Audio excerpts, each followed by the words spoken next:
নমস্কার, আমি অনিতা। আগের দিন ভিডিওতে আমি পানিপথের প্রথম যুদ্ধ নিয়ে আলোচনা করেছিলাম। আজকে আমি আলোচনা করব ওই পানিপথের ময়দানে ঘটে যাওয়া আরেকটি মর্মান্তিক যুদ্ধ, যার নাম পানিপথের দ্বিতীয় যুদ্ধ। চলো তাহলে শুরু করা যাক। ভূমিকা: 1556 সালে 5ই নভেম্বর পানিপথের ময়দানে ঘটে গিয়েছিল আরেকটি মর্মান্তিক ঘটনা, যেটাকে আমরা পানিপথের দ্বিতীয় যুদ্ধ নামে চিনি বা জানি। ভারতের রাজনৈতিক ইতিহাসে এটি একটি গুরুত্বপূর্ণ ঘটনা। এই যুদ্ধেও কার সঙ্গে কার হয়েছিল? 1556 সালে দিল্লির সিংহাসনে বসেছিলেন আকবর।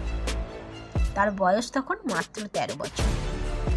এত অল্প বয়সে রাজদায়িত্ব পালন করা তার পক্ষে সম্ভব ছিল না। তাই তার সাম্রাজ্যের বাস্তব ক্ষমতার পরিচালনা করতেন তার সেনাপতি বৈরাম খাঁ। এদিকে আফগান নেতা হেমু অর্থাৎ হেমচন্দ্র বিক্রমাদিত্য আগ্রা ও দিল্লি দখল করে নিজেকে রাজা বলে ঘোষণা করে দিলেন। তার উদ্দেশ্য ছিল মুঘল শক্তি নিশ্চিহ্ন করে উত্তর ভারত দখল করা। আকবরের দুর্বল অবস্থা।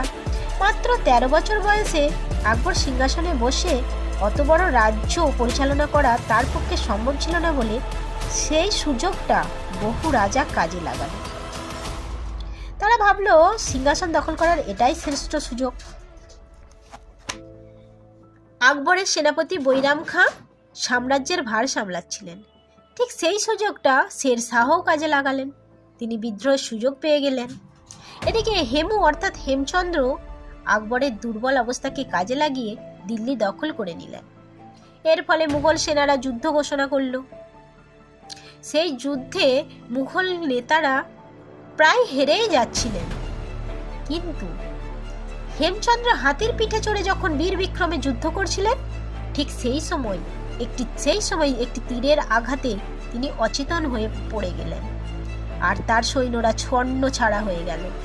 ফলে হেমচন্দ্র পরাজিত হলেন এবং মারা গেলেন। আর মুঘল সম্রাট আকবর জয়লাভ করল পানিপথের দ্বিতীয়। নমস্কার, ভিডিওটি ভালো লাগলে অবশ্যই লাইক কমেন্ট করবেন।